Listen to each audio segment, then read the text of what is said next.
तो आपको डिफरेंस बताना है सॉल्यूशन, सॉल और सस्पेंशन के बीच में, ठीक है स्टूडेंट्स। अब यहाँ पर हम आपको एक चीज़ बताना चाहते हैं, यहाँ बच्चे थोड़ा सा कंफ्यूज हो जाते हैं। देखिए कंफ्यूज क्या हो रहे हैं बच्चे, यहाँ पर कह रहे हैं सर सॉल्यूशन और सस्पेंशन तो सुना है सर, ये सॉल क्या है। ठीक है, सबसे पहले तो आप ये समझो ये सॉल क्या है। तो बेटा ये सॉल कोलाइड है, आपका कोलाइडल सॉल्यूशन पढ़ा है आपने, ठीक है, ये वही है, ठीक है। तो आप लोग अगर याद करेंगे तो आपके जो कोलाइडल सॉल्यूशन आपको पढ़ाया गया था, ठीक है, उसमें एक आप ये टेबल ओपन करिए बच्चों, आप अपनी एनसीईआरटी की पेज नंबर 18 ओपन करिए, ठीक है। तो पेज नंबर 18 में आप देखोगे ये कोलाइडल सॉल्यूशंस का या कोलाइड्स का एक टेबल दिया हुआ है, ठीक है। इसमें देखिए हेडिंग लगी हुई डिस्पर्स फेज और एक है डिस्पर्सिंग मीडियम, ठीक है, डिस्पर्स फेज और डिस्पर्सिंग मीडियम, करेक्ट बच्चों। तो डिस्पर्स्ड फेज लिखा हुआ है एक जगह, ठीक है, और एक जगह क्या लिखा है डिस्पर्सिंग मीडियम, करेक्ट, ये चीज़ है। अब मेरी बात ध्यान से फटाफट सभी बच्चे सुन लें।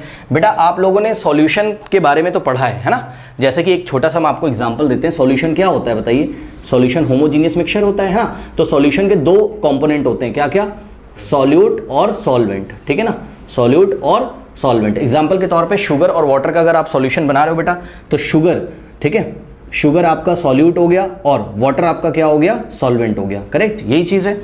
अब बेटा ध्यान से चेक करो, जो डिसॉल्व हो जाता है दिए गए मीडियम में उसको हम सॉल्यूट बोलते हैं, जो अपने अंदर डिसॉल्व करवा लेता है उसको हम क्या बोलते हैं, सॉल्वेंट। सिंपल भाषा में अगर हम बोलें, इसकी डेफिनेशन भी हम पिछले क्वेश्चंस में लिखा चुके हैं, ज़्यादा टेक्निकल जाएंगे नहीं, थोड़ा सा समझाना है इसलिए शॉर्ट में समझिए। सुनो बच्चों, सॉल्यूट वो होता है जो कम क्वांटिटी में अवेलेबल रहेगा, लेस क्वांटिटी में, ठीक है ना, और सॉल्वेंट वो होता है जो ज़्यादा क्वांटिटी में अवेलेबल रहेगा, ये हम लोग पढ़ चुके हैं बेटा। ठीक इसी तरीके से जैसे कि सॉल्यूशन में आपने बात करी थी कि सॉल्यूशन के दो कंपोनेंट थे, क्या क्या, सॉल्यूट और सॉल्वेंट, ठीक है ना। ठीक इसी तरीके से जो आपके कोलाइड्स होंगे बेटा, उनके भी दो कंपोनेंट होते हैं, एक होता है डिस्पर्स फेज और दूसरा होता है डिस्पर्सिंग मीडियम, ठीक है। समझने के लिए आप इस तरीके से समझ सकते हैं, ये डिस्पर्स फेज कैसा काम करेगा, सॉल्यूट जैसा, करेक्ट, और डिस्पर्सिंग मीडियम कैसा काम करेगा, सॉल्वेंट जैसा, याद रखिएगा, ठीक है ना। डिस्पर्स फेज काम करेगा सॉल्यूट जैसा और डिस्पर्सिंग मीडियम काम करेगा आपका कैसा, सॉल्वेंट जैसा, करेक्ट स्टूडेंट्स, तो ध्यान रखिएगा इस बात को। तो कोलाइड्स के भी बेटा डिफरेंट टाइप्स होते हैं। कोलाइड भी एक तरीके का सॉल्यूशन ही होता है, लेकिन वो हेट्रोजीनियस सॉल्यूशन होता है। कोलाइड जो है दिखने में तो कैसा होता है, होमोजीनियस, लेकिन होता कैसा है, हेट्रोजीनियस। अब देखो बेटा, कोलाइड के अलग अलग आपके टाइप हैं, ये देखिए। अगर तो आपका सॉल्यूट लिक्विड है, यानी कि डिस्पर्स फेज क्या है, लिक्विड है, और डिस्पर्सिंग मीडियम अगर आपका गैस है, यानी कि सॉल्वेंट अगर आपका गैस है, यानी कि लिक्विड को किस में मिक्स कर दिया गया, गैस में, यानी कि लिक्विड कम क्वांटिटी में और गैस ज़्यादा क्वांटिटी में, तो एरोसोल, इस तरीके के कोलाइड को क्या नाम दिया गया, एरोसोल। इसके एग्जाम्पल्स आगे दिए हुए हैं। इसी तरीके से आप अपनी अपनी बुक में देखोगे तो यहाँ पे देखिए सॉल दिया है। सॉल में क्या है आपका, डिस्पर्स फेज क्या है, सॉलिड है, और डिस्पर्सिंग मीडियम क्या आपका, लिक्विड है, यानी कि सॉलिड को मिक्स किया गया होगा किसमें, लिक्विड में, करेक्ट, सॉलिड को मिक्स किया गया होगा किसमें, लिक्विड में, यानी कि सॉलिड बिहेव कर रहा है कैसा, सॉल्यूट जैसा, और लिक्विड बिहेव कर रहा है कैसा, सॉल्वेंट जैसा। सॉलिड होगा यहाँ कम मात्रा में, लेस क्वांटिटी में, और लिक्विड होगा आपका यहाँ ज्यादा क्वांटिटी में, करेक्ट। तो जब सॉलिड को लिक्विड में मिक्स किया जाता है तो जो कोलाइड बनेगा, उस स्पेशल कोलाइड को हम क्या बोलते हैं बेटा, सॉल बोलते हैं। क्या बोलते हैं, सॉल बोलते हैं, जिसका एग्जाम्पल है मिल्क ऑफ मैग्नीशिया और मड। अब आपको समझ में आई कि ये जो सॉल ये लोग निकाल के लेके आए हैं, ये कहां से निकाल के लेके आए हैं, ये कोलाइडल सॉल्यूशन वाली जो टेबल है वहां से इन्होंने पूछा हुआ है। तो एक बात बताइए बेटा, सॉल भी तो एक तरीके का क्या है, सॉल भी तो एक तरीके का क्या है, कोलाइड ही तो है। यानी कि आपको डिफरेंस बताना है किसके बीच में, सॉल्यूशन, कोलाइडल सॉल्यूशन, या फिर कोलाइड और सस्पेंशन के बीच में। तो ये जो सॉल वाला कॉलम है, इसमें आप कोलाइडल सॉल्यूशन की सभी तरीके की प्रॉपर्टीज लिखेंगे, ध्यान रखिएगा। सोल क्या है, एक तरीके का कोलाइड का टाइप है, जिसमें आपका जो डिस्पर्स फेज होता है वो क्या होता है बताइए, सॉलिड होता है, और डिस्पर्सिंग मीडियम क्या होता है आपका, लिक्विड होता है, करेक्ट। तो इस चीज को ध्यान रखते हुए आइए हम आगे बढ़ते हैं। तो समझ गए, इसका मतलब यहाँ पे आपको सॉल वाले कॉलम में क्या लिखना है, आपको कोलाइड्स की प्रॉपर्टीज लिखनी है। ओके स्टूडेंट्स, नाउ अब आइए स्टार्ट करते हैं, ठीक है। तो लेफ्ट हैंड साइड आपको देखिए कॉलम कुछ बना लेने हैं ऐसे, ठीक है। एक कैरेक्टरिस्टिक का कॉलम बनाना है, एक सॉल्यूशन का, एक सॉल का, एक सस्पेंशन का। आइए हम आपको स्टार्ट करके यहाँ पे पॉइंट बाय पॉइंट सारी चीजें समझाते हैं। पॉइंट नंबर 1, ठीक है, सबसे पहली बात करनी है आपको मिक्सचर टाइप, हेडिंग लगानी है आपको मिक्सचर टाइप कैरेक्टरिस्टिक में, ठीक है। तो मिक्सचर टाइप आपको बताना है बेटा कौन कैसा है। तो सॉल्यूशन कैसा होता था, याद करिए, होमोजीनियस मिक्सचर होता था, याद है आपको। सॉल्यूशन कैसा होता था, होमोजीनियस मिक्सचर, कि इसका composition through out the mixture कैसा होगा, यूनिफॉर्म होगा, यानी कि एक जैसा होगा, ठीक है ना।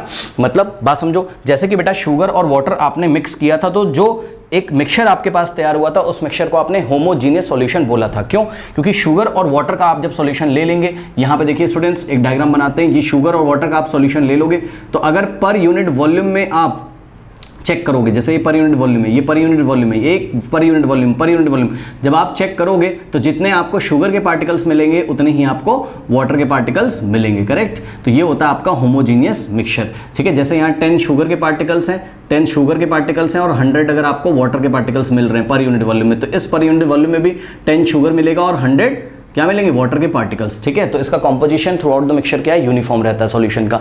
सॉल में क्या होता है बेटा और सस्पेंशन में क्या होता है? अब सॉल देखिए बड़ा मजेदार है ये सॉल, ठीक है। सॉल का हम आपको एक एग्जांपल देते हैं, मिल्क ऑफ मैग्नीशिया, ठीक है ना। मिल्क ऑफ मैग्नीशिया, ये मिल्क ऑफ मैग्नीशिया क्या होता है? ये एक एंटा एसिड होता है। एंटा एसिड मतलब जब आपको एसिडिटी हो जाती है ना तो आप बाजार से एक डाइजीन का सिरप खरीद के लाते हो, मतलब एसिडिटी को हटाने के लिए। मिल्क ऑफ मैग्नीशिया क्या होता है? बेस होता है। अगर एसिडिटी हो गई आपके स्टमक में, पेन हो रहा है एसिडिटी की वजह से, तो आप एज अ एंटा एसिड मतलब उस एसिड का इफेक्ट खत्म करने के लिए आप एक माइल्ड बेस का यूज करते हो, क्योंकि एसिड के इफेक्ट को कौन खत्म करता है? बेस खत्म करते हैं, ठीक है ना।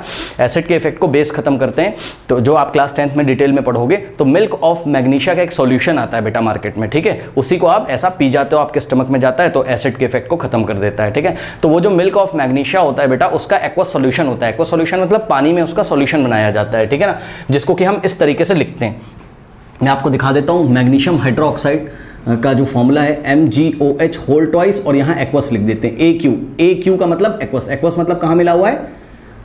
किसके साथ सॉल्यूशन बनाया गया है? पानी के साथ, ठीक है ना। तो ये देखिए वाटर में इसका एक सॉल्यूशन होता है। तो बेटा ये जो आपका सॉल्यूशन होगा मैग्नीशियम हाइड्रोक्साइड का, आप कभी बाजार से डाइजीन खरीद के लाइएगा, ठीक है ना।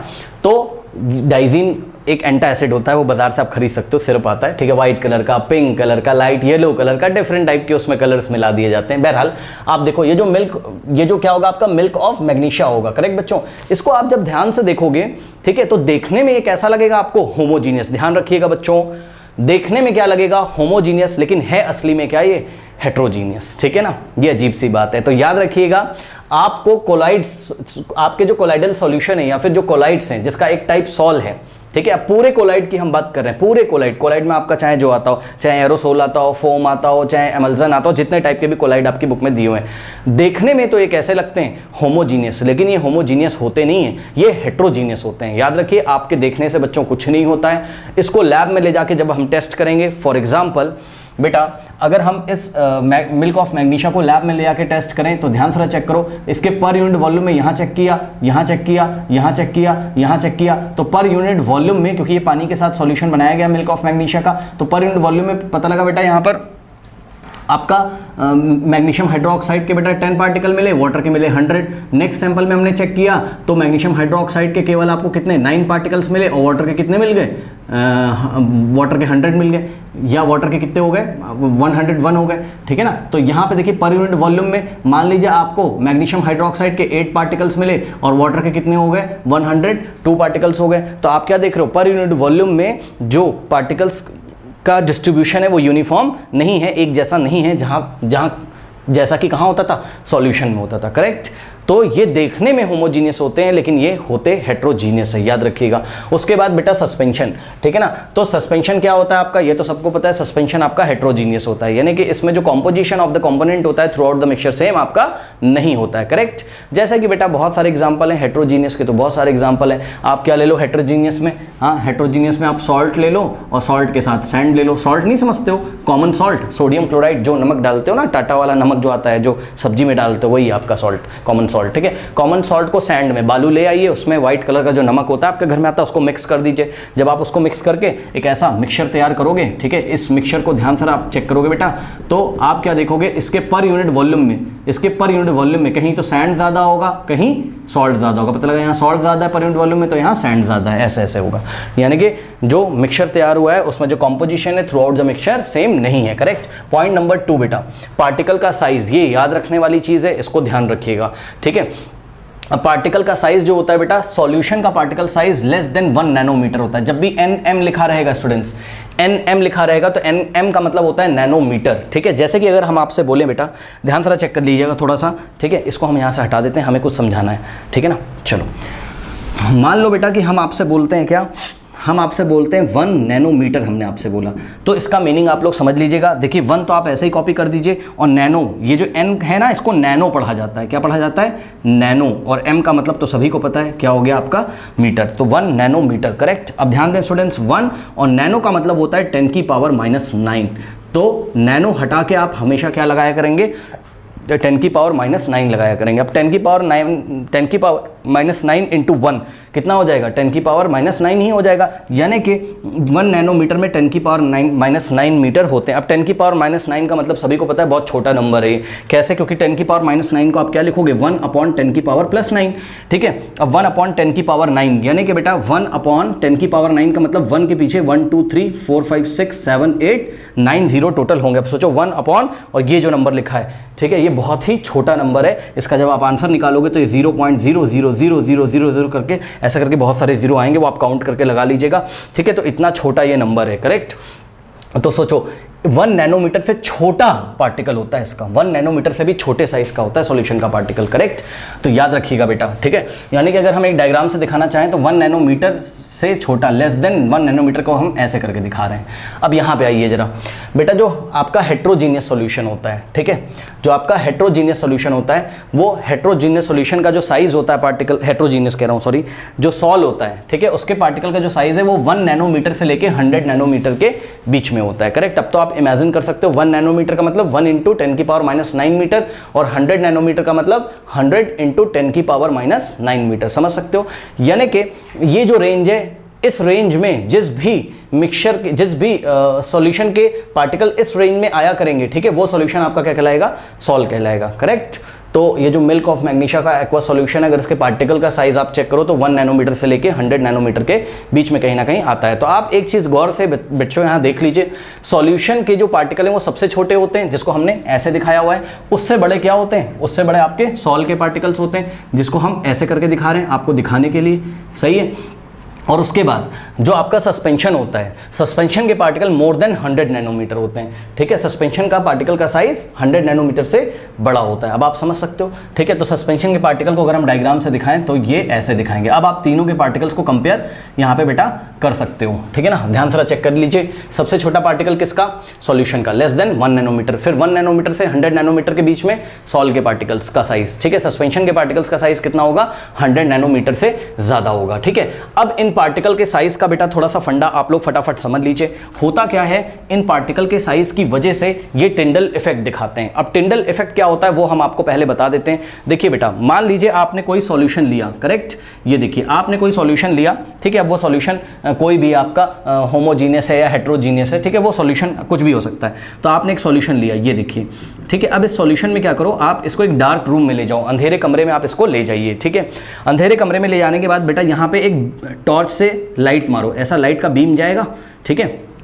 ये देखिए लाइट की बीम जाएगी ऐसे करके, तो लाइट की बीम जाएगी। अगर तो आपको सॉल्यूशन में स्कैटर्ड होता हुआ नजर आ गया, स्कैटर्ड मतलब ये लाइट का पाथ विजिबल अगर हो गया आपको, ये देखिए लाइट का पाथ अगर आपको विजिबल हो गया, ठीक है, तो ऐसा सॉल्यूशन आपका क्या कहलाएगा?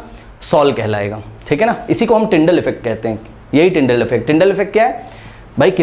कोई सॉल्यूशन है हमारे पास, उसके पार्टिकल्स लाइट को स्कैटर्ड कर देते हैं। स्कैटर्ड कर देते हैं मतलब फैला देते हैं। जब स्कैटर्ड हो जाएगी लाइट तो उसका रास्ता हमारी आंखों को क्लियर सॉल्यूशन में दिखेगा, करेक्ट। तो इसी को हम क्या बोलते हैं? टिंडल इफेक्ट बोलते हैं। अब मेरी बात ध्यान से सुनो, why Tyndall effect occurs? Tyndall effect क्यों होता है, इस बात को आपको समझने के लिए आपको लाइट के बारे में थोड़ा सा समझना पड़ेगा, तब ये चीज़ें आपको याद होंगी कि कौन टिंडल इफेक्ट दिखाता है और कौन टिंडल इफेक्ट नहीं दिखाता है। मेरी बात ध्यान से सुनिए, ये जो लाइट स्कैटर्ड हो जाती है, ये क्यों स्कैटर्ड हो जाती है? स्कैटर्ड मतलब फैल गई इधर उधर और उसका रास्ता हमें नजर आने लगा। इसको आप एक एग्जाम्पल से समझ सकते हैं। पहले तो आप ये समझिए कि ये जो लाइट्स होती हैं, जो लाइट रे हम आपको दिखाते हैं, एक्चुअल में ये लाइट रेज जो हम आपको दिखाते हैं ये इलेक्ट्रोमैग्नेटिक वेव्स होती हैं। जी की क्या होती हैं? इलेक्ट्रोमैग्नेटिक्स वेव होती हैं, ठीक है। तो वेव को क्लास 9th में आप साउंड वाले चैप्टर में थोड़ा सा वेव पढ़ोगे, ठीक है। तो वेव का डायग्राम बेटा कुछ इस तरीके से होता है, शायद आपने 8th क्लास में भी थोड़ा बहुत पढ़ा हो। ये देखिए वेव चल रही है, ठीक है। वेव के मोशन को हम लोग इस तरीके से दिखाते हैं। अब वेव को हम ज़्यादा डिटेल में डिस्कस नहीं कर रहे हैं, लेकिन आप समझ लीजिए कुछ ऐसा इलेक्ट्रिक फील्ड और मैग्नेटिक फील्ड का वेरिएशन कुछ इस तरीके से चलता है, ठीक है, ये ऐसा, करेक्ट। तो ये देखिए, ये लाइट रेज नहीं होती हैं, एक्चुअल में वो लाइट वेव्स होती हैं, ठीक है ना, लाइट की इलेक्ट्रोमैग्नेटिक वेव्स होती हैं, वो आप आगे चल के पढ़ोगे। अब मैं आपको यहाँ ये बताना चाहता हूँ बेटा, ध्यान से जरा चेक करो, इस वेव में ये जो वेव चल रही है, ये हमने आपको एक वेव का डायग्राम दिखाया है, तो इस वेव में ये वाले जो पॉइंट हैं, ये देखिए टॉप वाले जो पॉइंट है, इसको हम क्या बोलते हैं, क्रेस्ट बोलते हैं, और ये जो नीचे वाले पॉइंट है इसको हम ट्रफ बोलते हैं। ये आप साउंड वाले चैप्टर में पढ़ोगे तो ज़्यादा परेशान होने की बात है नहीं, ठीक है। आपको सिंपल से ये याद रखना है कि जो क्रेस्ट आपको दिख रहे हैं, 2 कॉन्जिक्यूटिव क्रेस्ट, यानी कि 2 लगातार आने वाले क्रेस्ट के बीच की दूरी को हम लोग लैम्डा बोलते हैं। क्या बोलते हैं? लैम्डा। लैम्डा मतलब वेवलेंथ बोलते हैं, ठीक है ना। यहाँ पे देखिए बेटा, ये वाला क्रेस्ट और ये वाला क्रेस्ट के बीच का जो डिस्टेंस है उसको हम वेवलेंथ बोलेंगे। ये वाला क्रेस्ट और ये वाले क्रेस्ट का बीच का डिस्टेंस हम क्या बोलेंगे? वेवलेंथ बोलेंगे। ये वाला और ये वाला, ये देखिए ये वेवलेंथ हो गया, ठीक है। ये देखिए ये वेवलेंथ हो गया, सही है। अब मेरी बात ध्यान से सुनिए, जैसे ये वेव चल रही है ऐसे ऐसे ऐसे ऐसे, आप अपने आप को सोचो, आप ऐसा कदम रख रख के चल रहे हो, कदम रख रख के आप आगे चल रहे हो। सोचो अगर तो छोटा पत्थर आ जाएगा, अगर तो बहुत छोटा पत्थर आ जाएगा तब तो आप आराम से उसको क्रॉस कर लोगे। ध्यान से बेटा जरा चेक करो, अगर तो छोटा पत्थर आ गया और आप ऐसे चले जा रहे हो, यहाँ से छोटा पत्थर आ गया, तब तो आप आराम से उसको क्रॉस कर जाओगे। ऐसे पैर रखोगे और आराम से आपके कदम पत्थर के साइज से बड़े हो गए, आपके कदम बड़े बड़े पड़ रहे हैं, है ना, लार्जर आप कदम रख रहे हो, और पत्थर का साइज हो गया छोटा, तो आप उसको आराम से क्रॉस कर जाओगे, उसमें आप फंसोगे नहीं और आपकी डायरेक्शन इधर उधर चेंज नहीं होगी, आप जिधर जा रहे थे आप उधर ही जाओगे, ठीक है ना। लेकिन स्टूडेंट्स, मान लीजिए कि आपके कदम छोटे छोटे हैं, छोटे छोटे आपके कदम पड़ते हैं और पत्थर का साइज थोड़ा सा बड़ा हो गया, तब क्या होगा स्टूडेंट्स? ध्यान से चेक करिए, पत्थर का साइज, ये देखिए जो स्टोन या जो भी है, जो रॉक चट्टान आपके सामने रखी है और आप यहाँ से जा रहे हो, अब आपके कदम पड़ गए छोटे। छोटे का मतलब है, बात समझिएगा बेटा, छोटे का मतलब बहुत छोटे नहीं, छोटे का मतलब इतने कदम में आपका गैप होना चाहिए जितना इस चट्टान का डायमीटर है। ध्यान से चेक करो बेटा, ध्यान से इस डायग्राम को चेक करिए। ये देखिए, ये बंदा है, ठीक है ना, और ये बंदे के कदम जब वो रख रहा है तो इतना गैप है, ठीक है। ये जितना मान लीजिए x है, ये डायमीटर कितना है? x यूनिट है, तो इसका भी डायमीटर कितना है? x, मतलब जितना इस पार्टिकल का साइज है उतना ही तुम्हारे 2 कदम के बीच की क्या हो गई? दूरी हो गई। तो हम क्या बोलेंगे कि तुम्हारे कदम के बीच की दूरी का जो ऑर्डर है वो पार्टिकल के साइज के ऑर्डर के आसपास है। हमने क्या बोला? तुम्हारे कदम के साइज का जो ऑर्डर है वो पार्टिकल के साइज के ऑर्डर के आसपास है, करेक्ट। मतलब हम ये क्या कहना चाहते हैं? हम ये कहना चाहते हैं जितना पार्टिकल का साइज है लगभग उतना ही तुम्हारे कदम का साइज है। क्या होगा बताओ? जब इसको क्रॉस करोगे ऐसे चलते चलते, इसमें लड़खड़ा जाओगे कि नहीं फंस के, बताओ, और गिरोगे कहीं इधर या उधर गिरोगे, हाँ, तो हम बोलेंगे देखो स्कैटर्ड हो गया। क्या हो गया? स्कैटर्ड हो गया, देखो फैल गया, स्कैटर्ड हो गया, ठीक है। अच्छा, बहुत अच्छी बात है। अब एक और स्थिति देखिए बेटा, जरा एक और स्थिति देखिए। मान लीजिए कि आपके जो कदम है, ठीक है, आपके कदम कुछ ज़्यादा ही छोटे पड़ गए, यानी कि पार्टिकल का साइज बहुत बड़ा हो गया। ये देखिए बेटा, बहुत बड़ा हो गया। अब क्या होगा? अब यहाँ से जो रॉक है या चट्टान है, जो स्टोन है, क्या आप इसको क्रॉस कर पाओगे? नहीं। आप जाओगे या तो ऐसे चढ़ के ऊपर से जाओ, ठीक है, आप मतलब एक तरीके से जाएंगे और हम रिबाउंड हो जाएंगे, वापस लौट जाएंगे, हम कहें भाई इसको हम नहीं पार कर पाएंगे, ठीक है ना। यानी कि आपके कदम जब कुछ ज़्यादा ही छोटे हो जाएं और पार्टिकल के साइज के ऑर्डर के ना हो तो आप स्कैटर्ड नहीं होगे, यानी कि ध्यान दें स्टूडेंट्स, आप रिबाउंड हो जाओगे, वापस चले जाओगे। अब आप ध्यान से जरा चेक करिए, आप कब स्कैटर्ड होगे? जब आपके कदमों का जो साइज है वो पार्टिकल के साइज के लगभग क्या है? ऑर्डर का है, तब आप स्कैटर्ड हो जाओगे, इधर उधर फंस के लड़खड़ा जाओगे। ठीक इसी तरीके से लाइट के साथ होता है बच्चों, ठीक है। ये देखिए लाइट की वेवलेंथ होती है कुछ ना कुछ, ठीक है। अब वो वेवलेंथ क्या होती है? वो 10⁻⁷ से 10⁻⁹ मीटर के बीच में होती है, आई थिंक, ठीक है ना। तो ये उसकी रेंज होती है। अब आप ध्यान से चेक करो, ठीक है, उतना हमें डिटेल में नहीं जाना है, लेकिन आप ये समझिए जरा, होमोजीनियस मिक्सचर के जो पार्टिकल का साइज है वो कितना है बताइए? 1 नैनोमीटर से छोटा है, 1 नैनोमीटर से छोटा है। तो ध्यान से बेटा जरा चेक करो, जब इलेक्ट्रोमैग्नेटिक वेव आएगी, यानी कि जब लाइट आएगी, ध्यान से चेक करो, यहाँ पे आपने ये सॉल्यूशन रखा हुआ है, ठीक है। क्या रखा हुआ है? सॉल्यूशन। कौन सा? होमोजीनियस सॉल्यूशन रखा हुआ है, ठीक है। यहाँ से लाइट आ रही है, लाइट आने का मतलब क्या आ रहा है बताओ? वेव आ रहा है, ठीक है। तो बेटा ये वेव आ रहा है, पार्टिकल का साइज कुछ ज़्यादा ही छोटा हो गया बेटा, चेक कर लो, कुछ ज़्यादा ही जब छोटा हो गया तो आराम से वेव इसको क्रॉस कर जाएगी और स्कैटर्ड नहीं होगी। इसलिए आपका जो सॉल्यूशन होता है जो कि होमोजीनियस है, जिनके पार्टिकल का साइज 1 नैनोमीटर से लेस होता है, वो लाइट को स्कैटर्ड नहीं करते हैं, वो लाइट को फैलाते नहीं हैं। इसलिए जो आपका सॉल्यूशन है, यानी कि जो आपका होमोजीनियस सॉल्यूशन है, जो वो टिंडल इफेक्ट नहीं दिखाता है। यानी कि अगर हम शुगर और वाटर लें बच्चों, ठीक है, शुगर और वाटर का अगर हम सॉल्यूशन लें और यहाँ से अगर हम ऐसा डार्क रूम में ले जाके इसको टॉर्च मारते हैं, ठीक है ना, तो ये आपका हमने क्या लिया बताइए? Sugar and water, correct. तो यहाँ से हमने टॉर्च मारा तो ये इधर से ऐसा निकल जाएगा, बीच में आपको कोई भी लाइट यहाँ पर दिखाई नहीं पड़ेगी, लाइट का कोई भी पाथ यहाँ पे आपको दिखाई नहीं पड़ेगा। स्टूडेंट्स समझ में आई बात? क्यों नहीं दिखाई पड़ेगा सर? इसलिए नहीं दिखाई पड़ेगा बिकॉज कोई भी टिंडल इफेक्ट नहीं शो कर रहा है यहाँ पर। क्यों? पार्टिकल का साइज बहुत छोटा है, और पार्टिकल का साइज छोटा होने की वजह से वेव आई ऐसे और पार्टिकल को आराम से क्रॉस करके चली गई, कोई भी लड़खड़ा के वो इधर उधर स्कैटर्ड नहीं हुई। आप इस तरीके से समझ सकते हैं इसको, इसीलिए मैंने एग्जांपल दिया था। अब आ जाइए आप हेट्रोजीनियस में, मतलब हेट्रोजीनियस कह रहा हूँ, सॉल में आ जाइए। कोलाइड्स में क्या होता है? पार्टिकल का साइज 1 नैनोमीटर से लेके कहाँ तक होता है बताइए? 100 नैनोमीटर तक होता है। 1 नैनोमीटर से लेके 100 नैनोमीटर तक होता है। अब ये पार्टिकल का साइज बेटा इतना काफी होता है कि इनका जो साइज है, इन पार्टिकल का जो साइज है वो वेवलेंथ के ऑर्डर का होता है, वो लाइट की जो वेवलेंथ होती है उसके ऑर्डर का होता है। ये देखिए, ये थोड़ा सा बड़ा है, तो यहां से बेटा अगर लाइट आएगी, ये देखिए, ये देखिए, ये देखिए, ध्यान से जरा चेक करिए बेटा, जितना इसका वेवलेंथ है, लगभग दो क्रेस्ट के बीच की डिस्टेंस को हम वेवलेंथ बोलते हैं, तो जितना वेवलेंथ है लगभग उतना ही क्या है? पार्टिकल का साइज है। तो जैसे ये लाइट वेव आएंगी और सॉल के पार्टिकल्स के साथ इंटरेक्ट करेंगी, यानी कि उनके आसपास से होकर गुजरेंगी, लाइट स्कैटर्ड हो जाएगी और आपको लाइट का विजिबल पाथ दिखाई पड़ेगा, जिसको हम क्या बोलते हैं? Tyndall effect. बात समझ में आई? तो यहां पर कुछ ऐसी स्थिति होगी, ध्यान से चेक करिए बेटा, ये आपके पार्टिकल का साइज थोड़ा बड़ा बड़ा है यहाँ पे, ठीक है, ये कुछ थोड़ा बड़ा बड़ा है। यहाँ से आप लाइट जब ऐसा मारोगे, ठीक है, लाइट का जो बीम ऐसा आएगा, ये इसका पाथ बेटा आपको यहाँ अंदर ग्लास में दिखाई पड़ेगा। ये देखिए, ये स्कैटर्ड हो गई, तो उसका पाथ आपको दिखाई पड़ेगा। बात समझ में आई?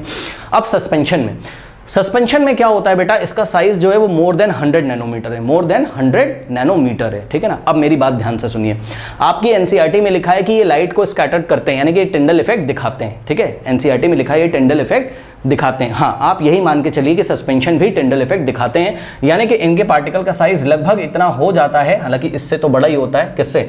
सॉल से तो बड़ा ही होता है, लेकिन लगभग इतना होता है, लगभग इतना होता है कि ये आने वाली इलेक्ट्रोमैग्नेटिक वेव यानी कि लाइट को क्या कर सके?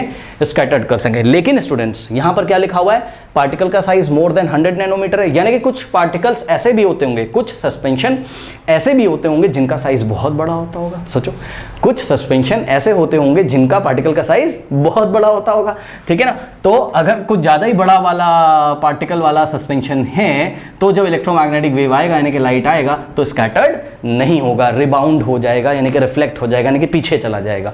करेक्ट? बात समझ में आई कि नहीं आई? तो ये चीज़ है बेटा, यही जो हमने आपको यहाँ पे केस दिखाया था। अगर ये पत्थर बहुत बड़ा हो गया तो आप इसको क्रॉस नहीं करोगे, रिबाउंड कर जाओगे। तो आप क्या कंक्लूजन निकालते हैं? सॉल्यूशन का साइज बहुत छोटा है पार्टिकल का, इसलिए वो टिंडल इफेक्ट नहीं शो करेंगे, ठीक है। सॉल मतलब जो कोलाइड का एक एग्जांपल है, सॉल का पार्टिकल साइज थोड़ा सा बड़ा है, किससे? सॉल्यूशन से, और सस्पेंशन से ये छोटा है, ठीक है ना। तो ये क्या करेगा? ये भी टिंडल इफेक्ट दिखाएगा। सस्पेंशन के जो पार्टिकल्स होते हैं वो डिपेंड करता है कि कौन सा सस्पेंशन है, डिपेंड करता है कि कौन सा सस्पेंशन है, उसके पार्टिकल का साइज कितना है। अगर तो थोड़ा छोटा पार्टिकल होगा तब तो लाइट स्कैटर्ड करेगा, मतलब टिंडल इफेक्ट शो करेगा, और अगर पार्टिकल साइज थोड़ा बड़ा है तो वो टिंडल इफेक्ट शो नहीं करेगा। यानी कि सस्पेंशन के टाइप पे डिपेंड करता है कि कौन सा सस्पेंशन, इसके टाइप पे डिपेंड करता है कि सस्पेंशन टिंडल इफेक्ट शो करेगा कि नहीं करेगा। Correct students? तो यही हमने देखिए थर्ड पॉइंट लिखा हुआ है, आपके सामने हो गया होगा ये थर्ड पॉइंट। टिंडल इफेक्ट में solution does not exhibit the Tyndall effect, sol exhibit the Tyndall effect, और suspension may or may not be exhibit, ठीक है, may or may not be exhibit. Suspension Tyndall effect दिखा भी सकते हैं, नहीं भी दिखा सकते हैं। आगे कारण लिख दीजिएगा, कारण क्या है? Depends on the type of the mixture. जो आपका मिक्सचर है, यानी कि सस्पेंशन जो बना है, ऑब्वियसली एक तरीके का मिक्सचर है वो, ठीक है ना, तो उसका टाइप कैसा है, यानी कि उनके पार्टिकल का साइज कैसा है। यदि तो वो पार्टिकल के साइज लाइट के वेवलेंथ के ऑर्डर में आ रहे होंगे तब तो वो लाइट को स्कैटर्ड करेंगे, अदरवाइज वो लाइट को स्कैटर्ड नहीं करेंगे। ओके, नाउ स्टूडेंट्स, फोर्थ जो है, अगर आप इसको नहीं भी याद करना चाहते हो फोर्थ पॉइंट, तो आप नहीं भी कर सकते हो, ठीक है। अपीयरेंस मतलब देखने में कैसा लगता है। तो होमोजीनियस बेटा जो होगा आपका मिक्सचर, वो अनक्लाउडेड होगा, क्लियर होगा। अनक्लाउडेड मतलब वहां पे धुंधलापन, बादल जैसा आपको क्लाउडनेस नजर नहीं आएगा, वो क्लियर होगा। जैसे कि शुगर और वाटर का सॉल्यूशन बेटा बना लीजिए, उसको एक ग्लास में रख लीजिए, या नमक और पानी का घोल बना लीजिए, नमक और पानी का होमोजीनियस सॉल्यूशन, जो कॉमन सॉल्ट होता है और वाटर, ठीक है। तो उसका क्लियर, आप उस सॉल्यूशन को बना के ऐसा एक ट्रांसपेरेंट ग्लास में रखोगे तो आपको क्लियर दिखता है, साफ दिखता है, पता है सबको, ठीक है। आप सॉल देखिए बेटा कैसा होता है। यूजुअली बेटा ये ग्लासी होता है एंड क्लियर होता है, ठीक है। ग्लासी अपीयरेंस मतलब कोई मोटा कांच आपने देखा कभी होगा, मोटा कांच जैसा दिखता है ना ग्लासी अपीयरेंस, वैसा ये दिखता है, या तो कभी कभी ये क्लियर भी होता है। ये डिपेंड करता है पार्टिकल के साइज पे। Okay, now okay now students, क्योंकि पार्टिकल का साइज का एक लंबा रेंज है ना, 1 नैनोमीटर से लेके 100 के बीच में, है ना, तो depending on the size of the particle इनकी अपीयरेंस अलग अलग होती है। नाउ हेट्रोजीनियस मिक्सचर, बेटा हेट्रोजीनियस मिक्सचर आपको कैसे दिखाई पड़ेंगे, क्लाउडेड दिखाई पड़ेंगे और ज़्यादातर ये ओपेक दिखाई पड़ेंगे। ओपेक मतलब जिसके आर पार आप नहीं देख सकते, उसको हम क्या बोलते हैं, ओपेक। जैसे ये दीवार है, इसके पार मैं नहीं देख सकता हूँ, ठीक है, लेकिन अगर ग्लास लगा होता तो हम बोलते ट्रांसपेरेंट है, इसके पार हम देख सकते हैं, करेक्ट।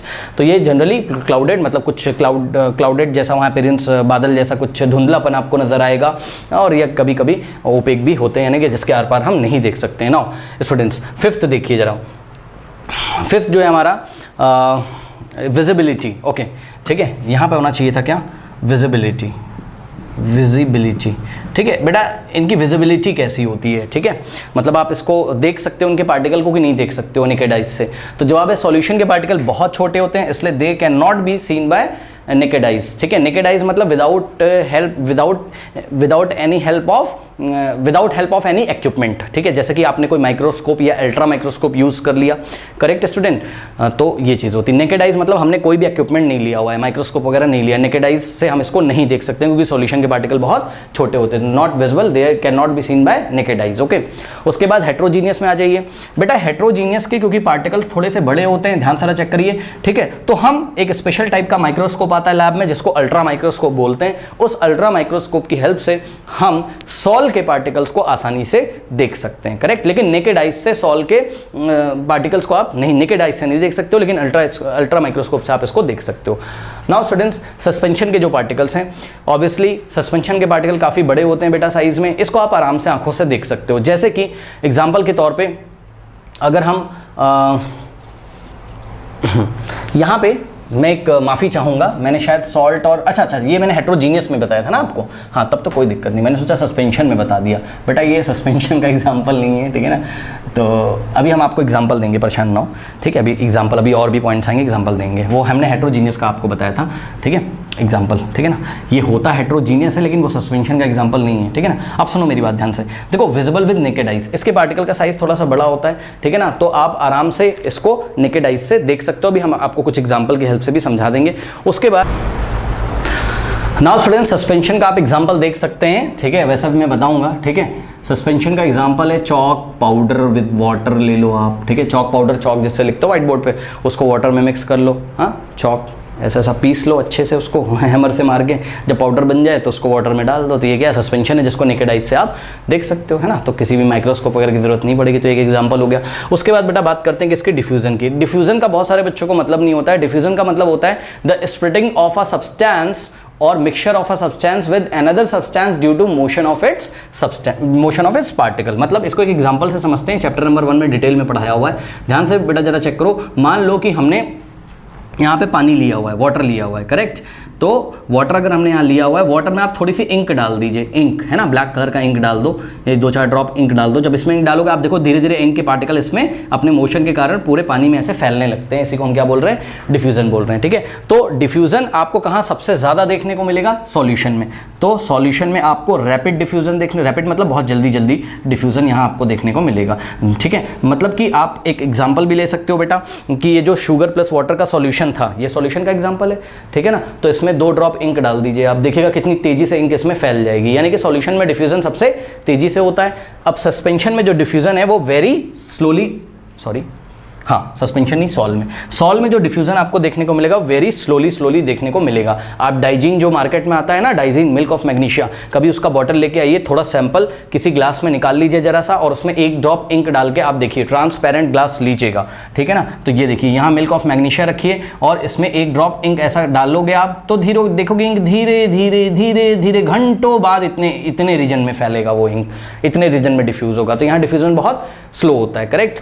और उसके बाद जो सस्पेंशन है उसमें आपको कोई भी डिफ्यूजन देखने को नहीं मिलेगा, सस्पेंशन में आपको डिफ्यूजन देखने को नहीं मिलेगा, याद रखिएगा। जैसे कि अगर आप चॉक पाउडर प्लस वाटर ले लें और इसमें इंक डालें तो इंक का डिफ्यूजन आपको देखने को नहीं मिलेगा। बोलेंगे सर, कुछ बच्चे बोलेंगे सर इंक मिक्स तो हो गई, अरे वो मिक्स हो जाती है पानी में बेटा, वाटर के पार्टिकल के साथ डिफ्यूज होती है और चॉक के पार्टिकल में एब्जॉर्ब हो जाती है, वो डिफ्यूजन वहाँ पर नहीं होता है, ठीक है। आप गलत सोच रहे हो अगर ऐसा आप सोच रहे हो, ठीक है। तो यहाँ पर डिफ्यूजन आपको देखने को नहीं मिलेगा, ठीक है स्टूडेंट्स। आइए कुछ और पॉइंट हम आपको लिखा देते हैं। 6 पॉइंट कवर कर चुके हैं, 7th पॉइंट देखिए, स्टेबिलिटी की बात करोगे आप, ठीक है। सबसे ज़्यादा स्टेबल कौन होगा आपका? सॉल्यूशन स्टेबल होगा, मतलब जैसा है वो वैसा ही रहेगा। बात समझो, एग्जांपल देखो जरा, जैसे सॉल्ट सॉल्यूशन हो गया या शुगर सॉल्यूशन हो गया। सॉल्ट सॉल्यूशन मतलब नमक पानी का घोल, और शुगर सॉल्यूशन मतलब शुगर और वाटर का घोल। ओके, तो बेटा ये स्टेबल है। स्टेबल का मतलब क्या है? देखो आपने क्या किया, आपने शुगर सॉल्यूशन बना के चले गए, शुगर प्लस वाटर के साथ सॉल्यूशन बना के चले गए, करेक्ट। आप बना के चले जाओ, आप 4 दिन के बाद आफ्टर 4 डेज उसको चेक करोगे, वो वैसा ही रहेगा, स्टेबल रहेगा, है ना। प्रोवाइडिंग दैट कि आपने ऊपर से इसको ढक के रख देना, ऐसे किसी बर्तन से ऐसा ढक देना, नहीं तो वेपराइज हो जाएगा ना, पानी का जो पार्टिकल है वेपराइज हो जाएगा, ठीक है। तो उसको ऐसा ढक दो, तो आप 4, 5, 10 दिन के बाद आओगे, वो सॉल्यूशन वैसा का वैसा ही है। मतलब समझो जरा, बात ये है एक्चुअल में स्टेबिलिटी से हमारा तात्पर्य है क्या? Settling down of the particles, यानी कि इसके पार्टिकल्स क्या सेटल डाउन हो जा रहे हैं, क्या इसके पार्टिकल्स नीचे बैठ जा रहे हैं? तो जवाब है नहीं, करेक्ट। तो इसके पार्टिकल्स नीचे नहीं बैठते हैं। अब ये सर समझ में नहीं आ रहा है, सुनिए मैंने आपको क्या बताया। मैंने कहा सॉल्यूशन हाईली स्टेबल है, मतलब जैसा है वो वैसा ही रहेगा, वो डिस्टर्ब नहीं होगा, जैसा आप बना के चले गए समय के साथ वो वैसा ही रहेगा, यानी कि उसके पार्टिकल डज नॉट सेटल, उसके पार्टिकल सेटल नहीं होते हैं, करेक्ट। अभी आपको और अच्छी तरीके से समझ में आएगा। आप यहाँ पे आ जाओ, पहले सस्पेंशन में आ जाओ, ठीक है। सस्पेंशन को हमने बोला कि भाई ये अनस्टेबल होता है। क्यों ये अनस्टेबल होता है? क्योंकि ध्यान से बेटा जरा चेक करो, their particle settle on their own. मतलब बेटा एग्जांपल देखिए, सैंड इन वाटर, ठीक है। वाटर में आप सैंड मिला दीजिए ऐसा, और मिलाने के बाद अच्छे से उसको ऐसा स्टिर करो, अच्छे से हिला दो, और हिलाने के बाद रख के चले जाओ। क्या होगा? 2-3 घंटे के बाद आप आके देखोगे तो आपको यहाँ पर सैंड के पार्टिकल्स नीचे बैठे हुए नजर आएंगे ऐसे। ये देखिए, ये अपने आप नीचे बैठ जाएंगे, और ऊपर ऊपर आपको पानी के पार्टिकल दिखाई पड़ेंगे, ठीक है। ऊपर हो जाएगा आपका वाटर और नीचे मिल जाएगा आपको सैंड, मतलब जो हैवी पार्टिकल्स हैं वो कहाँ जाएंगे? नीचे, ठीक है ना। तो ये चीज़ है, क्या दिक्कत है बताइए इसमें, ठीक। तो अनस्टेबल हो गया कि नहीं, यानी कि जैसा बना के गए थे वैसा ये नहीं है। और ये पार्टिकल्स बेटा नीचे इसलिए आते हैं क्योंकि ध्यान से जरा चेक करिए, इस पर ग्रेविटेशनल फोर्स लगता है। तो जो हैवी पार्टिकल होंगे उन पर ज़्यादा ग्रेविटेशनल फोर्स लगेगा, वो नीचे आ जाएंगे, सही है। और इनके जो पार्टिकल्स होते हैं, किसके? सॉल्यूशन के, साइज में छोटे होते हैं, इनका मास थोड़ा सा कम होता होगा, तो इस पर ग्रेविटेशनल फोर्स उतना ज़्यादा नहीं लगता है, या लगता भी होगा तो उतना इफेक्टिव नहीं होता, जिसके कारण ये पार्टिकल नीचे नहीं आते। एक्चुअल में फंडा थोड़ा सा कुछ और है, बात समझो, हम आपको बता ही देते हैं, बेटा समझो रहा। देखो यहाँ पर कौन कौन से पार्टिकल्स हैं, ये देखिए शुगर के और वाटर के, ठीक है। तो 2 तरीके के फोर्स यहाँ पर लग रहे हैं, एक तो किसके किसके बीच में? शुगर और वाटर के बीच में, ठीक है। और दूसरा क्या लग रहा है? ग्रेविटेशनल फोर्स लग रहा है। दूसरा क्या लग रहा है? ग्रेविटेशनल फोर्स लग रहा है, ठीक है ना। ग्रेविटेशनल फोर्स इसको नीचे लाने की कोशिश करता है, और शुगर और वाटर के बीच में जो इंटरमोलिकुलर फोर्स है, मतलब आपस में जो मॉलिक्यूल्स के बीच में फोर्स है, वो ऐसा एक दूसरे को पकड़ रहे हैं। तो इसमें डोमिनेट कौन कर रहा है, इसमें ज़्यादा प्रभावी कौन है? में सॉल्व क्या है, हमने क्या लिखा है? Quite stable. क्वाइट स्टेबल का मतलब हम लोग बोल रहे हैं हाँ भाई सॉल्यूशन से तो थोड़ा सा ज़्यादा स्टेबल है, लेकिन सस्पेंशन से ये sorry I am very sorry, solution से तो थोड़ा सा कम स्टेबल है। क्वाइट स्टेबल मतलब खुद समझो ना, क्वाइट स्टेबल मतलब भाई सॉल्यूशन तो सबसे ज़्यादा स्टेबल होता है ना, तो ये क्या है? सोल क्या है? सॉल्यूशन से थोड़े से कम स्टेबल है, लेकिन सस्पेंशन से ज़्यादा स्टेबल है, ठीक है ना। मतलब हमने सॉल का एग्जाम्पल अभी आपको क्या दिया था बताइए? सॉल का एग्जाम्पल हमने क्या दिया था आपको? मिल्क ऑफ मैग्नीशियम दिया था कि नहीं? हमने लिखा है क्वाइट स्टेबल। क्वाइट स्टेबल से हम बताना चाहते हैं हाँ थोड़े थोड़े तो स्टेबल हैं, पर उतने स्टेबल नहीं हैं जितने सॉल्यूशन के पार्टिकल स्टेबल हैं, ठीक है। और सस्पेंशन से ये काफ़ी हद तक स्टेबल है, ये हम आपको बताना चाहते हैं, ठीक है।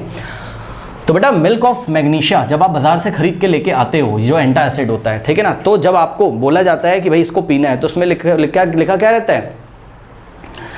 Shake it well before use, ठीक है। यूज़ करने से पहले उसको अच्छे से हिलाना है। क्यों बोलते हैं अच्छे से हिलाना है? क्योंकि रखे रखे वो थोड़ा सा अनस्टेबल हो जाता होगा, आपको आंखों से देखने से नहीं लगता है, लेकिन उनके जो पार्टिकल्स हैं यानी कि डिस्पर्सिंग फेज और डिस्पर्सिंग मीडियम कहीं ना कहीं कुछ हद तक अलग हो जाते होंगे, जिसको आप एक बार फिर से शेक कर दोगे तो अच्छे से वो मिक्स हो जाएंगे, करेक्ट। तो ये थोड़ा सा आपका जो है सस्पेंशन से तो ज़्यादा स्टेबल होता है, लेकिन सॉल्यूशन से कम स्टेबल होता है, करेक्ट।